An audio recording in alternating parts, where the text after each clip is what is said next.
Hello everyone, আসসালামু আলাইকুম। Welcome back to my channel. আপনারা সবাই কেমন আছো? আজ আমি আপনাদের মাঝে শেয়ার করব চটপটির রেসিপি। প্যাকেটের চটপটি মশলা ছাড়াই আজ আমি আপনাদের মাঝে ঘরে থাকা মশলা দিয়ে আজ আমি রান্না করে দেখাবো। আশা করি আজকের এই চটপটির রেসিপিটি আপনাদের কাছে ভালো লাগবে। আর ভালো লাগলে অবশ্যই একটা লাইক করে দিও ভিউয়ার্স। আর এখানে নিয়ে নিলাম আমি চটপটির বুট, আর এগুলোকে 5-6 ঘন্টা ভিজিয়ে রাখার ফলে সেই বুটগুলো ডাবল হয়েছে। তারপরে আমি এক কড়াইয়ের মধ্যে নিয়ে নিলাম রান্না করার জন্য পেঁয়াজ, এর পর্যায়ে দিয়ে দেবো পানি। এখানে আমি পরিমাণটা একটু বেশি দিয়েছি, রান্না করার পর পানি আরও শুকিয়ে আসবে। আর এ পর্যায়ে দিয়ে দেবো অল্প পরিমাণে হলুদ গুঁড়ো, এতে করে একটু কালার সুন্দর আসবে, এতটুকুই। আর দিয়ে দিলাম স্বাদ মতো লবণ, আর দিয়ে দেবো এখানে 2টা পেঁয়াজ কুচি করে কেটে দিয়েছি।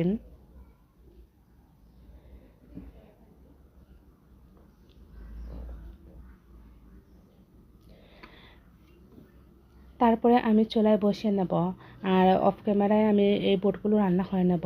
আর এই বুট রান্না করতে সময় লাগবে 1 ঘন্টা পর্যন্ত। ঢাকনার মুখ ঢেকে এখন আমি চুলায় বসিয়ে নিলাম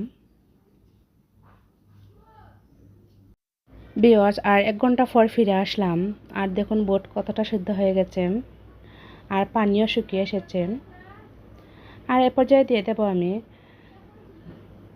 তেঁতুল। এখানে আমি অল্প পরিমাণ তেঁতুল নিয়েছি, আর সেগুলোকে হাত দিয়ে কষলিয়ে আমি এই তেঁতুলের পিওরটা দিয়ে দেব, আর বিচিগুলো ফেলে দিয়েছি। আর এ পর্যায়ে আমি দিয়ে দেব 1 ফালি লেবুর রস।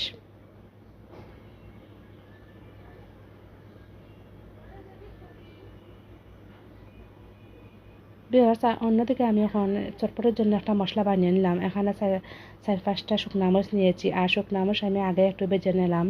তারপর নিলাম 1 টেবিল চামচ জিরা, 1 টেবিল চামচ মৌরি। ভিউয়ার্স, আর মরিচ আর জিরা আর মৌরি ভেজে নিয়েছি, তারপরে এগুলোকে অফ ক্যামেরায় ব্লেন্ডার করে নেব। তারপরে আগে থেকে আমি 2টা আলু সিদ্ধ করে নিয়েছি, তারপরে দিয়ে দিলাম চটপটের মধ্যে, এতে করে এই চটপটটা ঘনত্বটা বেশি হবে। তারপরে দিয়ে দিলাম ব্লেন্ডার করা মশলা, আর দিয়ে দিলাম 4-5টা কাঁচামরিচ কুচি কুচি করে কেটে। আপনারা যদি জাল বেশি মনে করেন আপনারা এই কাঁচামরিচটা স্কিপ করতে পারতাম। আর চটপটির মধ্যে দিয়ে দিলাম অল্প পরিমাণে বিট লবণ, আর এই বিট লবণ দেওয়ার কারণে কিন্তু চটপটির স্বাদটা আরও দ্বিগুণ বেড়ে যায়। আর বাজারে কিন্তু চটপটির মধ্যে একটু বিট লবণ দেওয়া থাকে, তাই বাজারে চটপটি খেতে কিন্তু আমাদের অনেক ভালো লাগে। পেঁয়াজ আর চটপটি রান্না করে নিয়েছি, আর ঠান্ডা করে নিয়েছি। ওখানে আমি একটা প্লেটে পরিবেশন করে নেব। আর দেখুন দেখতে কতটা ইয়াম্মি হয়েছে।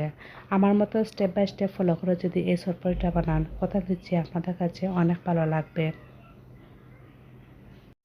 আর আপনাদের মাঝেও আজকের এই চটপটির রেসিপিটি সহজভাবে দেখাতে পেরেছি।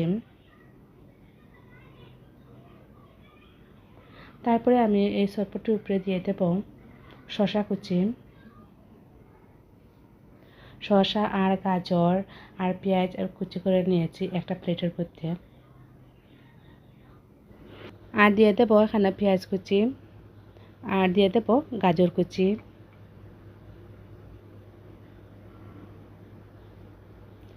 ভিউয়ার্স, আর অফ ক্যামেরা একটা ডিম আমি সিদ্ধ করে নিয়েছি, আর সেটাকে ব্লেন্ডার দিয়ে গ্রেট করে নিয়েছি, তারপরে উপরে দিয়ে দেব। ভিউয়ার্স, আজকের এই চটপটির রেসিপিটি কেমন লাগলো অবশ্যই আপনারা কমেন্ট করে বলবা। তারপরে একটা রুটি আমি অফ ক্যামেরায় বেলে তারপরে ভেজে নিয়েছি ছোটো ছোটো করে পিস করে। আপনারা যদি এই ক্রিপসি রুটিটা যদি পছন্দ করেন না, আপনারা স্কিপ করতে পারতাম, আমার কাছে ভালো লাগে তাই দিয়ে দিলাম। আর সব উপকরণগুলো দেওয়া শেষ, তারপরে আমি সবগুলোকে চামচ দিয়ে মাখিয়ে নেব। তাহলে আজকের মতো এখানে বিদায়। আবারও আপনাদের মাঝে কোনো এক চটপটির রেসিপি নিয়ে আসবো। আপনারা ভালো থাকবা, সুস্থ থাকবা। আল্লাহ হাফেজ।